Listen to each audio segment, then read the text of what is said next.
Prativi dari Fakultas Ekonomi dan Bisnis Program Studi Akuntansi. Baik teman-teman, sebelum saya menjelaskan mengenai tutorial untuk pembuatan uji asumsi klasik pada linear berganda, saya akan terlebih dahulu menjelaskan apa itu uji asumsi klasik. Uji asumsi klasik adalah syarat-syarat yang harus dipenuhi pada model regresi linear OLS agar model tersebut menjadi valid sebagai alat penduga. Peneliti yang menggunakan regresi linear berganda sebagai alat analisis wajib untuk melakukan uji asumsi klasik. Hal ini dikarenakan regresi linear berganda merupakan jenis regresi linear OLS.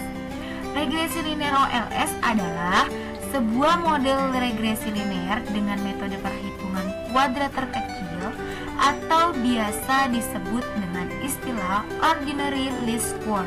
Di dalam model regresi ini ada beberapa syarat yang harus dipenuhi agar peramalan tersebut dapat dikatakan valid, yaitu syarat-syaratnya tersebut apabila dipenuhi semuanya, maka model regresi linear tersebut dikatakan Bayes linear unbiased estimation atau yang disingkat dengan BLEU.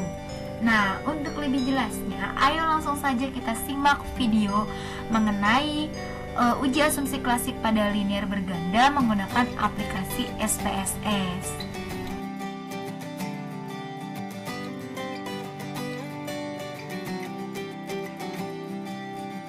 Oke teman-teman, untuk melakukan uji asumsi klasik pada regresi linear berganda, yang pertama akan kita uji adalah uji normalitas. Yang pertama itu uji normalitas statistik yang dilakukan untuk mengetahui bagaimana sebaran sebuah data. Yang pertama itu uji grafiknya terlebih dahulu yang harus kita tentukan yang harus kita kerjakan. Nah, sebelumnya kita sudah harus menyiapkan data yang sudah harus kita hitung dari pernyataan sebelumnya, yaitu ada variabel Y, variabel X1, X2, X3 dan seterusnya. Nah, ini penjumlahan dari beberapa pernyataan yang sudah pernah kita lakukan atau yang sudah pernah kita kerjakan di Excel. Nah, sekarang langsung saja kita copy variabel ini ke aplikasi SPSS. Kita copy, kemudian kita paste. Ini kita pilih yang variabel view ya teman-teman. Kemudian desimal ini kita rubah semuanya menjadi 0. 0, 0, 0. Dan scale-nya kita rubah menjadi dan measure-nya kita rubah menjadi scale.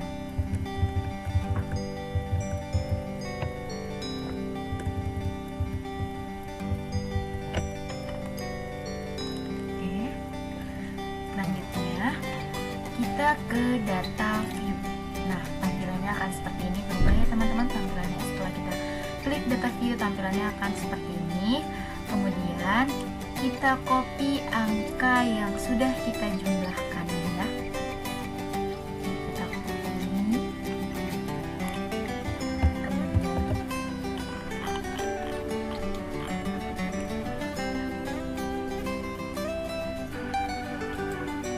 Kemudian kita pindahkan ke SPSS. Terus dari sini. Nah, ini ya, sudah muncul semua. Nah, untuk melakukan uji grafiknya, kita bisa ke Analyze, kemudian ke Regression. Kita pilih yang Linear Regression, terus kita pilih Linear. Kemudian yang dependennya bisa kita isi dengan variabel Y. Dan untuk independennya kita bisa pilih semua dari variabel X1, X2, X3, dan X4. Kita pindahkan ke independen. Untuk langkah selanjutnya, kita bisa klik plot. Nah, ini ya, sudah muncul linear regresi plot. Sekarang kita pilih yang untuk variabelnya, kita pilih yang ini, biar yang serisit. Kita pilih, kita pindahkan ke variabel Y. Terus untuk yang X-nya kita pilih yang Z. Kita pilih yang Gpred. Ini dia, Gpred. Kita pindahkan ke variabel X.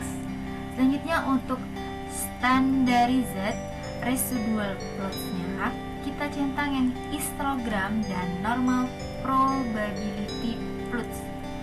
Kemudian kita klik continue. Setelah itu kita pencet OK.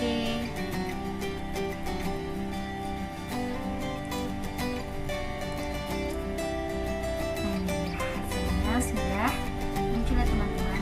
Sekarang kita perhatikan yang di bagian grafik histogram. Histogram ini dapat disimpulkan bahwa data distribusi ini normal. Hal ini dapat dilihat dari grafik histogram memberikan pola distribusi yang melenceng ke kanan. Kemudian pola ini membentuk seperti lonceng. Ini ya teman-teman, bisa kita perhatikan bahwa pola ini melenceng ke kanan, kemudian membentuk seperti lonceng. Selanjutnya untuk grafik plot ini dapat disimpulkan berdasarkan grafik p-plot dapat ditarik kesimpulan bahwa data berdistribusi normal. Mengapa? Karena titik-titik ini mendekati garis diagonal, maka distribusi ini dikatakan normal. Nah, untuk selanjutnya, uji normalitas dengan menggunakan grafik histogram dan grafik plot dapat menyesatkan peneliti apabila kita kurang berhati-hati dalam menafsirkan output grafik yang dihasilkan. Oleh karena itu, untuk uji normalitas dengan menggunakan grafik perlu didukung dengan uji normalitas Kolmogorov-Smirnov untuk lebih menyajikan lagi kebenaran uji grafik histogram dan grafik p-plot. Nah, untuk meyakinkan grafik histogram dan grafik plot yang sebelumnya sudah saya jelaskan, kita akan melakukan uji Kolmogorov-Smirnov. Nah, ini dia.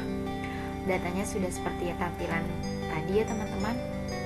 Selanjutnya kita ke analysis, terus ke regression. Kita pilih yang linear.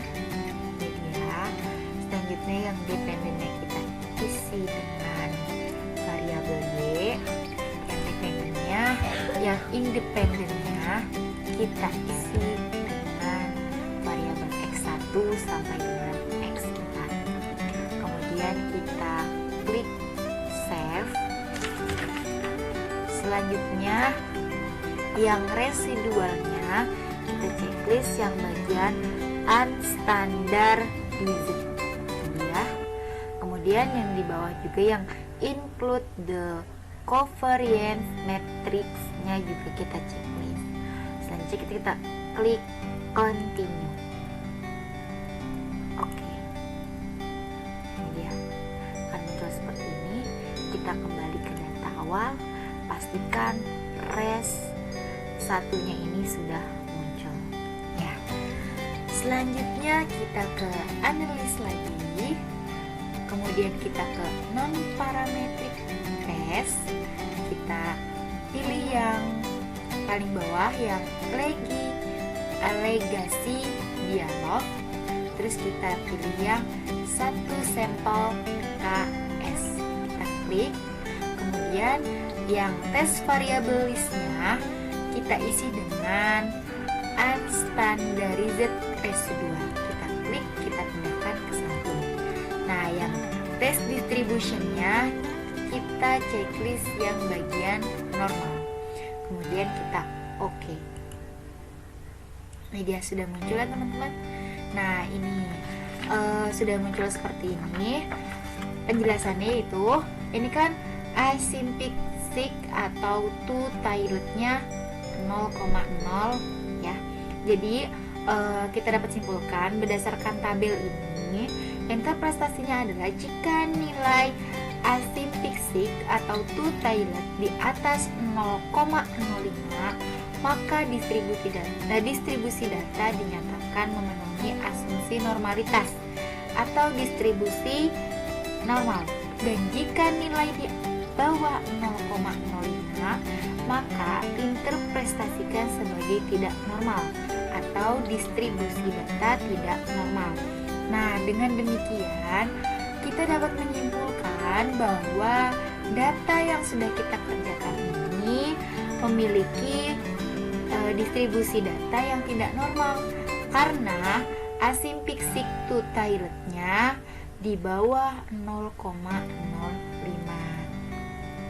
Nah, seperti itu teman-teman.